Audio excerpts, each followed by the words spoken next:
Hey guys, and welcome back to part 3 of the Plasmid build. So, everything has been moulded up and it's ready to go. So what we're going to do is we're going to open up these moulds and get them ready for doing the first cast in them. I've already done the second half of this. You remember we had to do one half and turn it over and do the other half. So that's done, ready to go. It's all nicely set. And like I say, yes, we're going to have a go with casting. This is Smooth Cast 321 from Smooth On. There's, like I said, I've got all these different types here.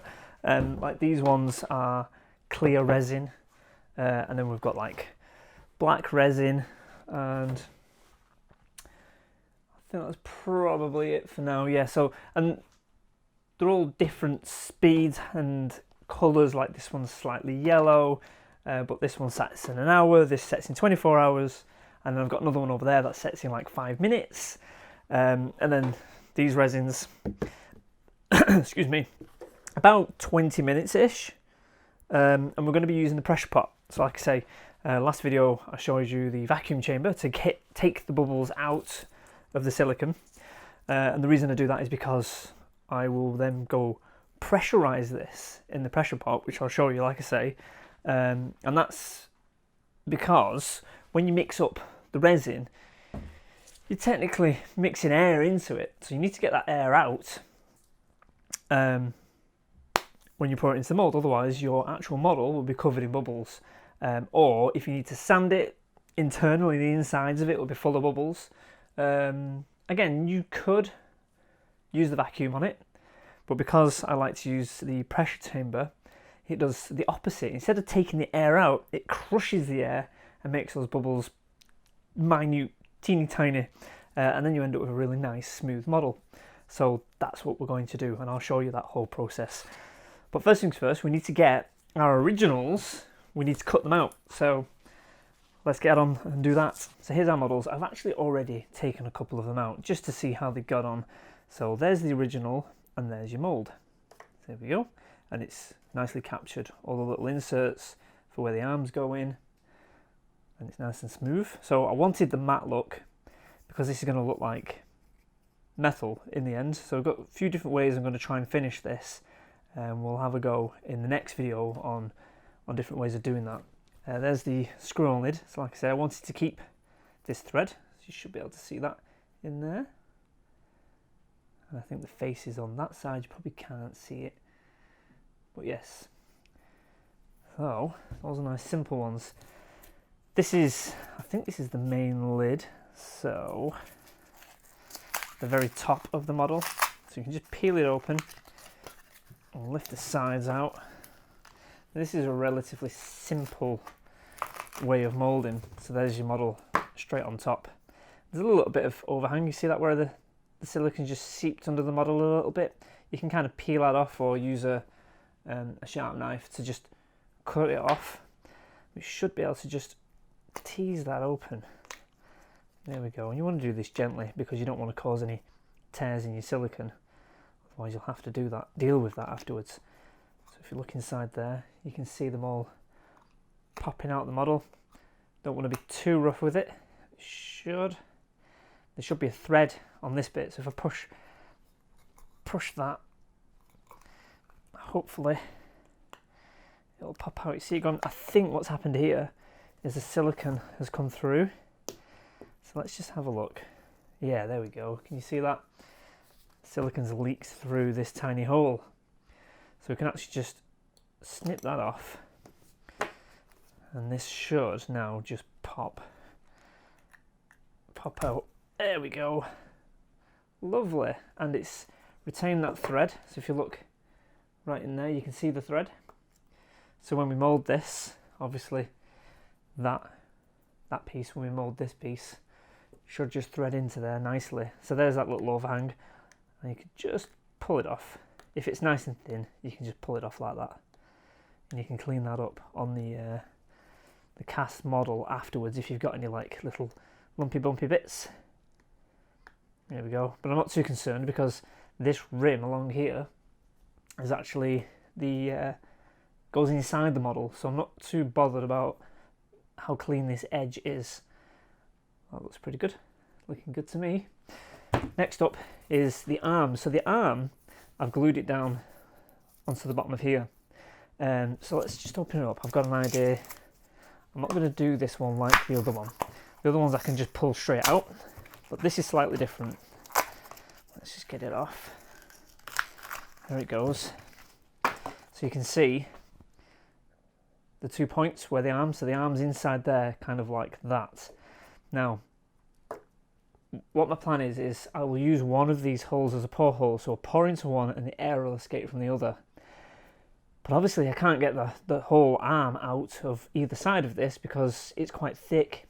You'll probably end up tearing the model. So we don't want to do that. What we're going to have to do is put a seam in it.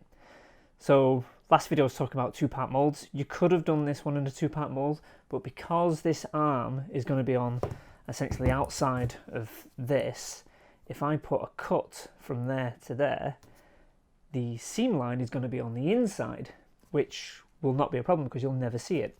So what we can do is just kind of loosen it up around the holes so we can just see where we're going. I'm going to cut down and I'm going to put a little squiggle in it like that and then meet it up to the end of there. And the reason we're going to put a squiggle in, if we cut down there, I can feel it scratching on the back of the model. Just put just a little bit of a squiggle in and keep going. So the reason for the squiggle is so that when the 2 parts meet again and put an elastic band around it, it's not slightly off and you can line it up. So, you know, sometimes you can put a big zigzag in, whatever. You don't really need to. You could put a straight line in as long as you're particular about putting elastic bands on in the right place. You shouldn't really have an issue with it because this particular model is fairly simple. You can see we're cutting right in now.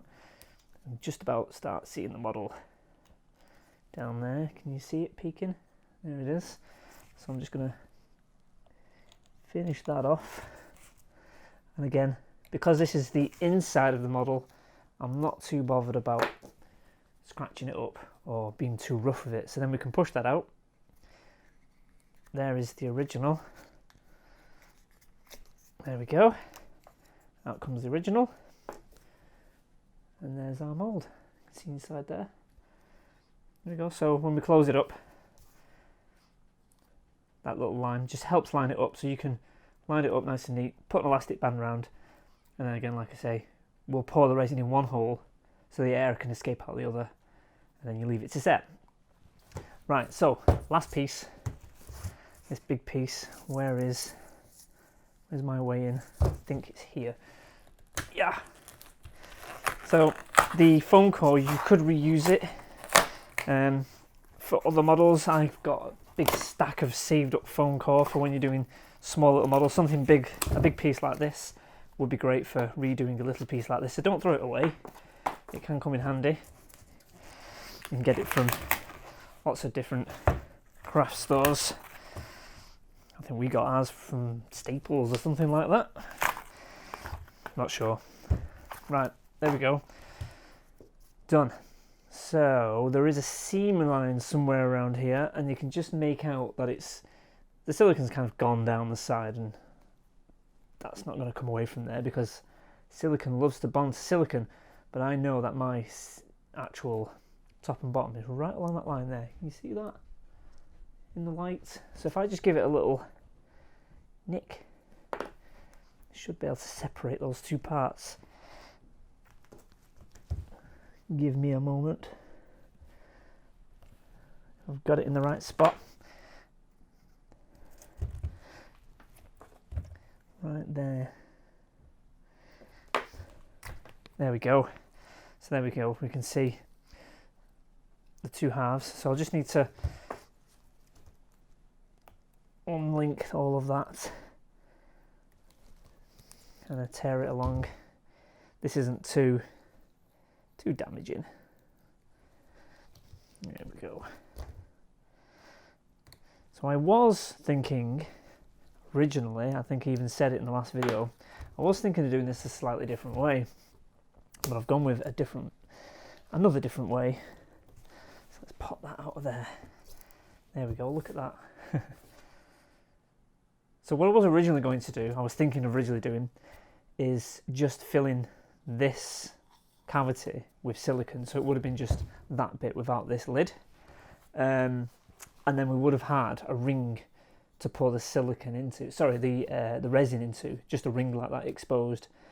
But then I realised that this piece would just be floating, wobbling about, so I didn't want to risk having that. I decided to fill it up all the way over the top, just so that we can get that good registration between the two.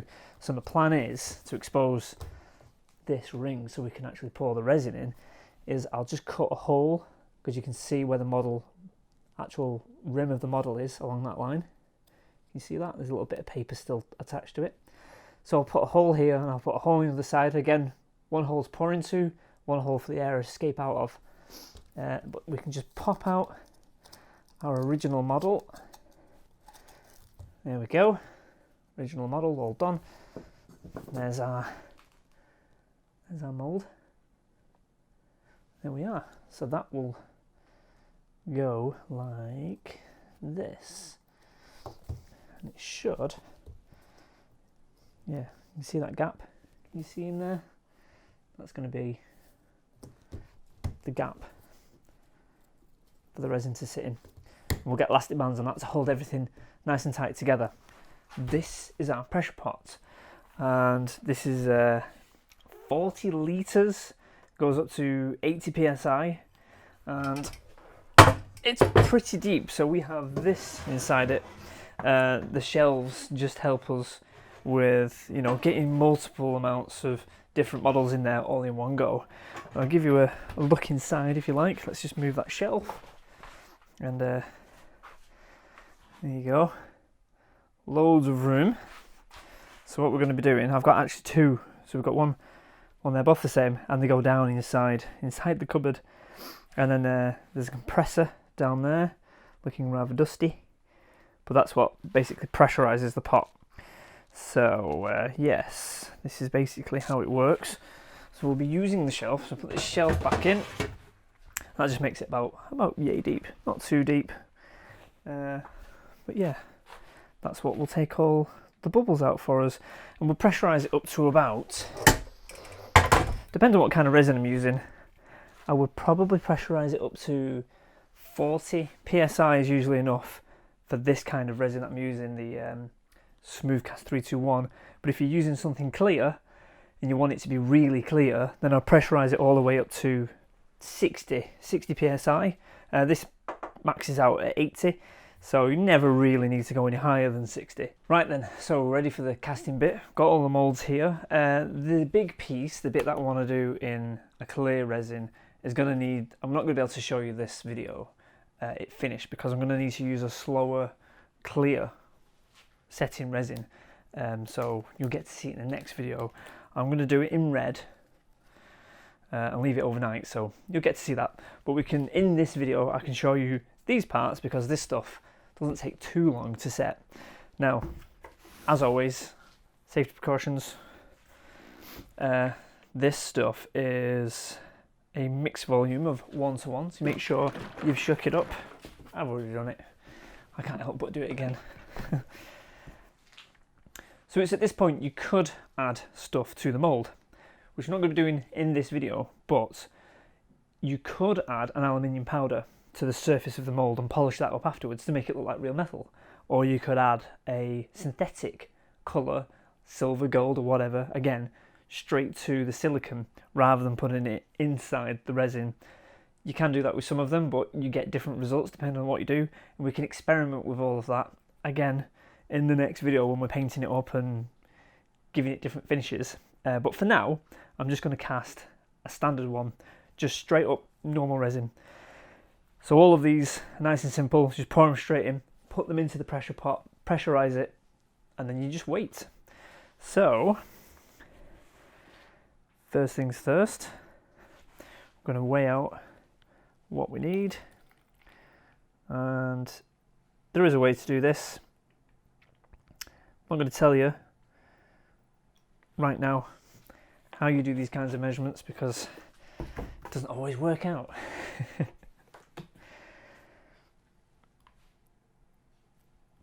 like I say, we'll do some proper tutorials and things and show you how to do all of this stuff and do your calculations and all that sort of thing properly. I'm usually ready, but I forgot a mixing stick. Mixing stick and a bit of blue roll. You always need blue roll. So there's your resin, 2 parts into the pot, and then you just need to mix it up. Make sure you scrape the sides of your pot, otherwise you'll end up with streaks in your actual model of uncured resin, which you really don't want. And we use these recycled plastic cups. We've got so many of them, so many, enough to last a lifetime, I think. So I've done 260 grams.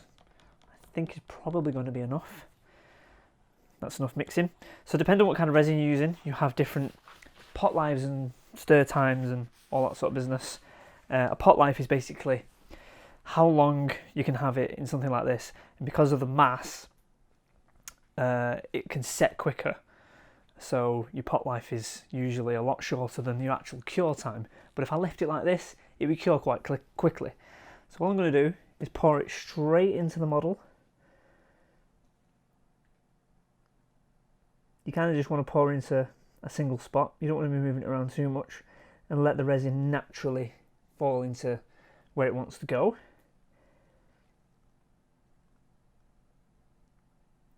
So fill up all these models. I've made way too much resin. That's fine.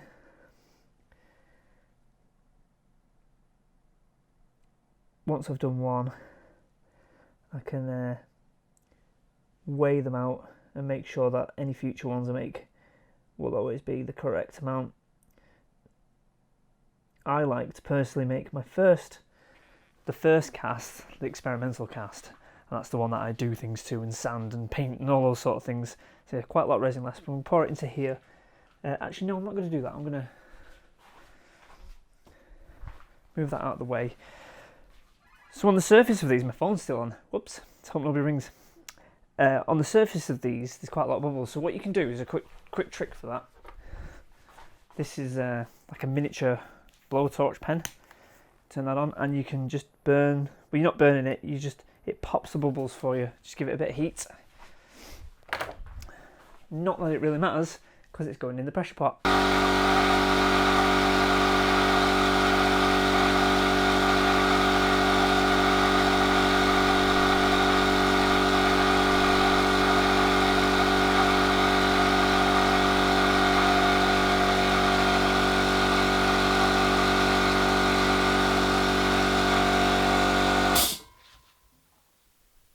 Right then, it's been about 20 minutes. I've took these out of the pressure pot, and as you can see, the resin has set.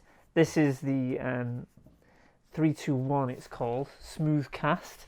You can add colour to this, but it kind of sets like this sort of off-white bone sort of colour. So the problem is, if you add pigment to this, the whiteness of the natural colour will affect the colour of the pigment, if you can get your head around that. Bit of a tongue twister, but there are other resins that will set clear or white or black or whatever. So you can experiment with that, and you can add things into the resins as well, like glitter or pearlescent things and stuff like that. Anyway, let's get these casts out of these molds. So let's start with this one. It has gone a little bit shallow, just where those notches are. So next time I cast this, I'll make sure it was at a bit of an angle when it was setting, so the resin's kind of moved into this corner. But I can fix that the next time. But for now, like I say, this is the first ever casting these molds, so you're kind of like learning as you go what the molds are like that you've created. Here we go. Look at this. There we are. That's lovely. That is. So we've got a couple of bubbles, I've noticed. It looks like they're in the master. No, we've got a couple of bubbles inside these holes. One there, in there. We can dribble them out if we want to. But there's the base, nice and smooth, ready for painting straight away. That's that one, and then we've got the big part of the lid, so we'll just separate that around the edge because it's a big piece. So when I just go at it slowly, we don't just pull it out. You see those bits of silicone in the holes, you want to pop those out. There we go, last one. And then we just got the thread to worry about. It's kind of rough, just gently ease it out. There we are, look at that. Very nice, very nice, just slightly tacky. That's because it's a brand new mould, so we can just put talcum powder on it, and talcum powder will take away the stickiness. It's probably not fully cured, that's probably what the issue is. So there's that. This is the head with the thread on it, so I'm just going to ease that out, give it a push from the bottom, pop it out, there we go, and then probably a little bit of suction in there. There we go. Look at that. Lovely. Lovely, lovely. So that should screw into there. Look at that. Fabulous. Oh, I'm really happy. Really pleased with that. Really happy. The thread works, so that's good. And then we're on to this piece.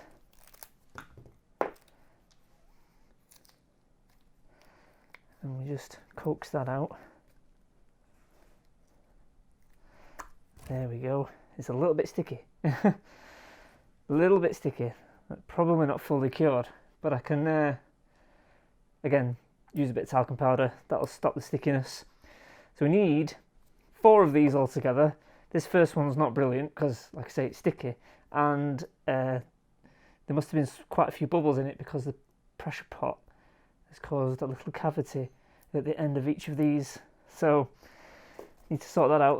Really sticky. And the last one, which I wasn't sure if I'll be able to do, but I managed to put a cast in here as well.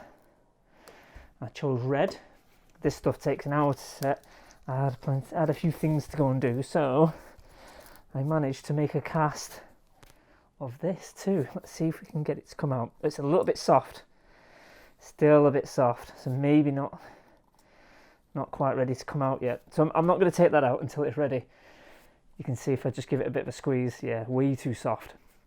But you can see the red I chose.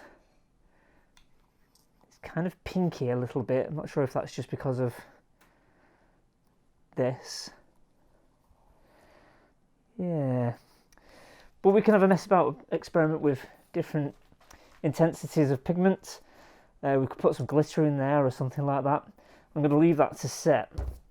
But there we go. Get a good idea of how all that works.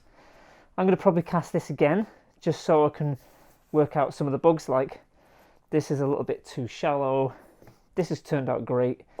It's a little bit sticky, so I'll probably cast another set with talc inside the mould. So you just basically line it with talc, knock all out the excess, so it's just got a light dusting, and that should take away a bit of the stickiness. This has come out really good. I'm really happy with that piece. And then these are super sticky, so I definitely need to redo them. So what we've got to do now is decide on how we're going to paint this, or what kind of finish we're going to do. I mentioned earlier that there are a few different ways we could do this. We could do something called cold casting. It's where you put a metal into the mould itself, so you can kind of dust it with aluminium or bronze or whatever you want to use, and do your casting, normal casting like this. And when you polish it up, it kind of looks like real metal. I've done a few things with it that looks really good. In fact, I'll show you one now.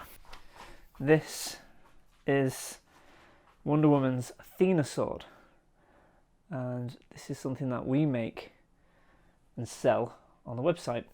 So if you look at the two things here, this is the blade, and is that in focus? Get focus. There we go. So this blade has been cold cast. So that's where I dust the mould with aluminium, and then I'll polish it up afterwards with Mother's Magnesium, which is a really nice polishing compound. But then the handle has been done with Rub and Buff, similar to the helmet that you saw in episode 1. So because these parts are supposed to look metal, as they do in the game, we have a few different choices. We could rub and buff it to make it look like this silver, or we could cold cast it to make it look like this silver, or another way we could do it is with this.